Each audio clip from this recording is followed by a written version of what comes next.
Hello students. Previous lecture में आप लोगों को मैं दो तीन क्वेश्चन दिया था सॉल्व करने के लिए होमवर्क में। तो कुछ बच्चों ने इसका सॉल्यूशन कर दिया था और आंसर सही भी था।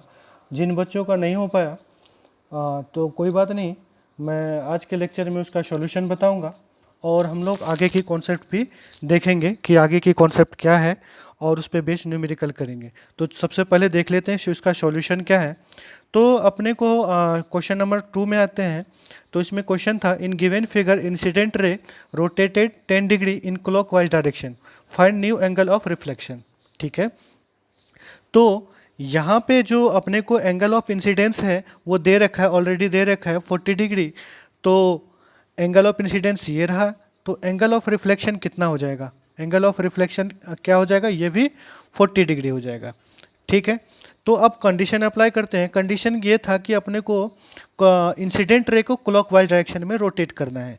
तो क्लॉकवाइज डायरेक्शन किधर हो जाएगा? इधर हो जाएगा। तो क्लॉकवाइज डायरेक्शन ये हो गया। तो कितना रोटेट करना है? तो ये रहा, अपने को रोटेट करना है कितना? 10 डिग्री रोटेट करना है।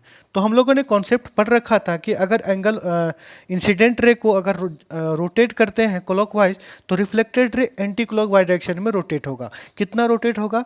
अगर हमने अल्फा एंगल रोटेट करा तो अल्फा एंगल ही रोटेट करेगा। कितना? अपोजिट डायरेक्शन में वो रोटेट करेगा। तो यहाँ पे हम लोग देख रहे हैं कि ये जो एंगल ऑफ इंसिडेंस है, इंसिडेंट रे है, इसको हम लोग 10 डिग्री पे क्लॉकवाइज डायरेक्शन में रोटेट करा। तो रिफ्लेक्टेड रे किधर होगा? रिफ्लेक्टेड रे ये 10 डिग्री पे हो जाएगा। रिफ्लेक्टेड रे कैसा? ये अगर क्लॉकवाइज है तो ये कैसा हो जाएगा? Anti clockwise. ठीक है, तो ये है अपना रिफ्लेक्टेड रे। ठीक है, आर डैश। तो ये है अपना आई डैश, न्यू वाला इंसिडेंट रे। देखो, पहले वाले इंसिडेंट रे और नॉर्मल के बीच में है 40 डिग्री। ठीक है, तो न्यू वाले इंसिडेंट रे 10 डिग्री है। तो इन दोनों के बीच में कितना एंगल बनेगा? इन दोनों के बीच में एंगल कितना बनेगा? तो यहाँ से यहाँ तक 40 है तो ये 10 है। तो 40 में से 10 गया तो कितना बचा? 30 डिग्री। ठीक है, और न्यू वाले रिफ्लेक्टेड जो रिफ्लेक्टेड रे है और नॉर्मल, इसके बीच में भी कितना बनेगा? 30 डिग्री। तो अपना आंसर क्या हो जाएगा? 30 डिग्री। ठीक है, तो ये सेकेंड का सॉल्यूशन है। ठीक है, अपने को निकल आया है जो न्यू वाले रिफ्लेक्टेड रे है और नॉर्मल है उसके बीच का एंगल कितना बन रहा है? 30 डिग्री। ठीक है, तो हम लोग चलते हैं क्वेश्चन नंबर 4 की तरफ। क्वेश्चन नंबर 4 में क्या था, इसको देखते हैं ध्यान से। ठीक है, in given figure incident ray is study. जो इंसिडेंट रे है उसे हमें कुछ नहीं करना, जो कांस्टेंट है उसको कुछ नहीं करना है, उसको इंसिडेंट रे को कुछ भी नहीं करना, स्टडी रखना है। If mirror is rotated bye an angle 10 degree in clockwise direction, अपने को मिरर को रोटेट करना है। ये जो मिरर है, मिरर को रोटेट करना है क्लॉकवाइज डायरेक्शन में 10 डिग्री। ठीक है, what will be the angle between reflected ray and new normal? जो रिफ्लेक्टेड रे होगा और न्यू नॉर्मल होगा उसके बीच में कितना एंगल बनेगा? रिफ्लेक्टेड रे और ओल्ड नॉर्मल के बीच में कितना एंगल बनेगा? और रिफ्लेक्टेड रे और ओल्ड रिफ्लेक्टेड रे के बीच में कितना एंगल बनेगा? ठीक है, तो ये है अपना एंगल इंसिडेंट रे, आई मान लिया। जहाँ पे इंसिडेंट रे रिफ्लेक्टिंग सरफेस पे स्ट्राइक किया तो वहाँ पे क्या बनेगा? नॉर्मल बनेगा। ठीक है, तो ये नॉर्मल है, ये इंसिडेंट रे। अगर यहाँ से यहाँ तक रिफ्लेक्टिंग सरफेस और नॉर्मल के बीच में 90 डिग्री होता है, तो ग्लांसिंग एंगल ऑफ इंसिडेंस कितना है? 60 डिग्री। तो ये कितना हो जाएगा? जाहिर सी बात है, ये 30 डिग्री हो जाएगा। ठीक है, अब ये क्या है? ये है अपना रिफ्लेक्टेड रे, आर है। तो एंगल ऑफ रिफ्लेक्शन कितना हो जाएगा? ये भी 30 डिग्री हो जाएगा। अभी तक हमने कंडीशन को अप्लाई नहीं किया है। ठीक है, तो क्या बोल रहे हैं अपने को? मिरर को रोटेट करना है। मिरर को रोटेट करना है किस डायरेक्शन में? क्लॉकवाइज डायरेक्शन में। ठीक है, ये रहा मिरर और ये रहा क्लॉकवाइज डायरेक्शन। ठीक है, मिरर को हमने कर दिया है रोटेट। मिरर यहां से यहां आ गया।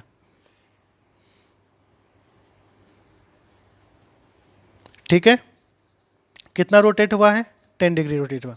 अब तो ये जो रिफ्लेक्टिंग सरफेस है ये तो चेंज हो गया, इंक्लाइंड हो गया। कितना हो गया? 10 डिग्री पे। तो नॉर्मल भी क्या हो जाएगा? रोटेट हो जाएगा। कितना? 10 डिग्री पे। ओल्ड नॉर्मल और न्यू नॉर्मल, इनके बीच में एंगल कितना हो जाएगा? बीच का एंगल 10 डिग्री हो जाएगा। ठीक है, हमने पढ़ रखा है कि अगर हमने अल्फा एंगल से मिरर को जिस डायरेक्शन में रोटेट करा है, अगर मिरर को अल्फा एंगल से जिस डायरेक्शन में रोटेट करा है तो रिफ्लेक्टेड रे भी उसी डायरेक्शन में रोटेट होगा। कितना? अल्फा है तो वो 2 अल्फा, तो यहाँ पे कितना है? 10 डिग्री है। ठीक है, तो ओल्ड रिफ्लेक्टेड रे और न्यू रिफ्लेक्टेड रे के बीच में कितना एंगल बनेगा?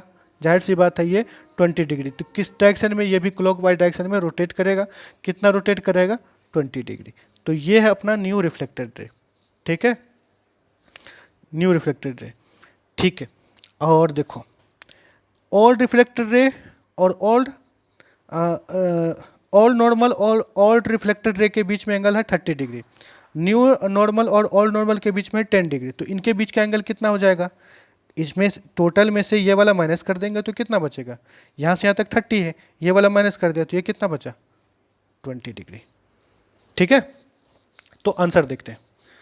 तो फर्स्ट का आंसर देखते हैं।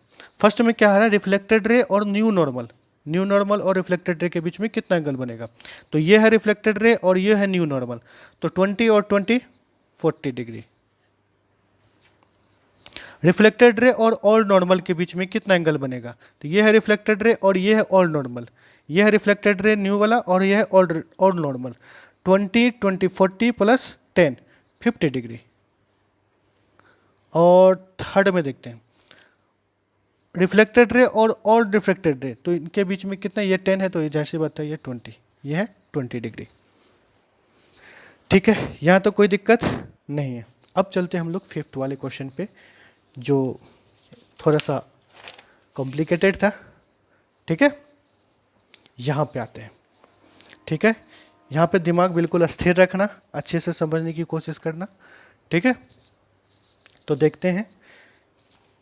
ठीक है, अपने को ग्लांसिंग एंगल ऑफ इंसिडेंस दे रखा है।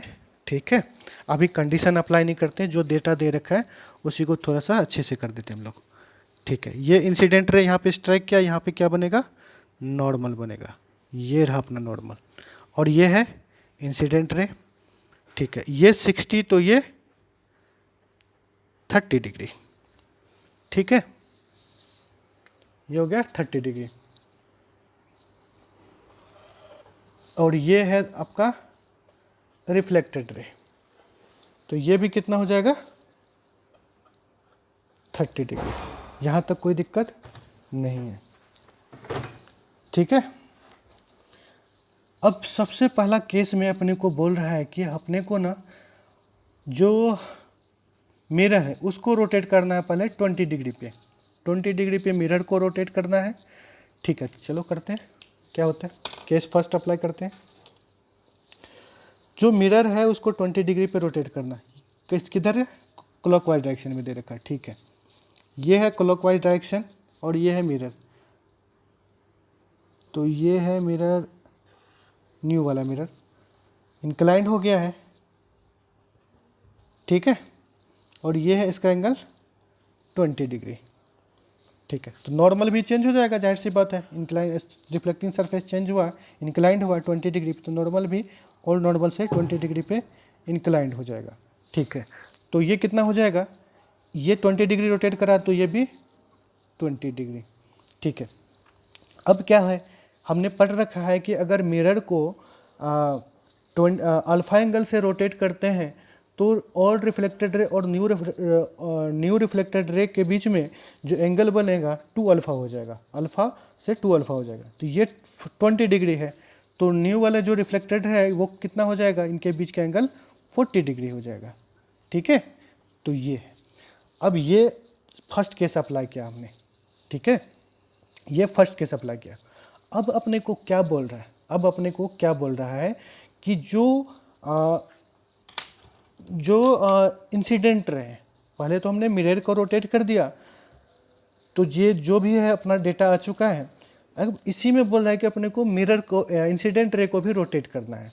ठीक है, इंसिडेंट रे को रोटेट करते हैं और देखते हैं। ये अपना इंसिडेंट रे।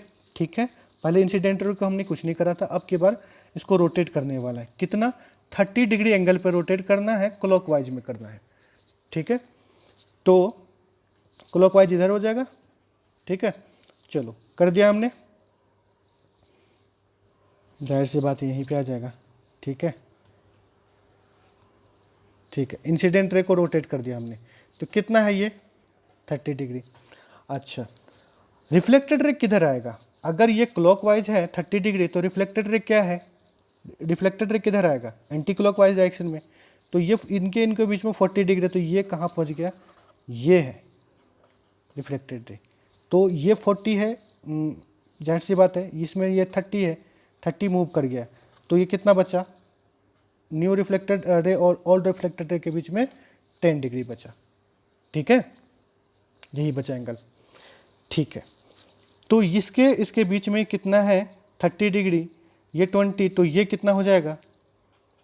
10 डिग्री। ठीक है, अब इस वाले को भूल जाओ, अपना फाइनल जो है reflected ray, new reflected ray ये वाला है। ठीक है, इसको भूल जाओ, फाइनल जो रिफ्लेक्टेड रे है अपना आ चुका है। अब इसके अकॉर्डिंग हमने आंसर निकालना है। ठीक है, फर्स्ट में देखते हैं। फर्स्ट में ये नहीं चल रहा है, ठीक है। फर्स्ट में अपने को बोल रहा है कि रिफ्लेक्टेड रे और न्यू नॉर्मल के बीच में कितना एंगल है। तो ये है रिफ्लेक्टेड रे और ये है अपना न्यू नॉर्मल, ये वाला। तो ये है इनके न्यू रिफ्लेक्टेड रे और रिफ्लेक्टेड रे के बीच में कितना बना? 10 डिग्री। और न्यू नॉर्मल और ओल्ड रिफ्लेक्टेड रे के बीच में कितना है? 10 डिग्री का। तो 10 + 10 20 डिग्री। ठीक है, और सेकंड पे बात करते हैं। सेकंड में क्या पूछ रहे हैं? रिफ्लेक्टेड रे और ओल्ड नॉर्मल के बीच में बताइए। तो रिफ्लेक्टेड रे ये है अपना, ओल्ड नॉर्मल ये है, कहाँ है? ये रहा। ठीक है, तो ये है 10 10 20, 10 डिग्री 10 डिग्री 20 डिग्री, तो कितना हो जाएगा? 40 डिग्री। थर्ड में पूछ रहा है, थर्ड में ओल्ड रिफ्लेक्टेड रे और न्यू रिफ्लेक्टेड रे के बीच में। तो ओल्ड वाला ये रहा और न्यू वाला ये रहा। ठीक है, कितना है? 10 डिग्री। जो फाइनल है रिफ्लेक्टेड रे तो यही है, और सबसे पहले ओल्ड वाला तो यही है। इनके बीच में एंगल कितना हो जाएगा? 10 डिग्री हो जाएगा। तो ये रहा अपना आंसर फिफ्थ का। ठीक है, ठीक है। अब हम लोग चलते हैं जो लेक्चर है यहाँ पे न्यूमेरिकल का थर्ड कॉन्सेप्ट पढ़ेंगे। ठीक है, बहुत ही इंपॉर्टेंट है, एक बार ही देख लेना, कुछ वहाँ से ऑब्जेक्टिव्स बनते हैं, वो वीडियो लेक्चर ज़रूर देखना। ठीक है।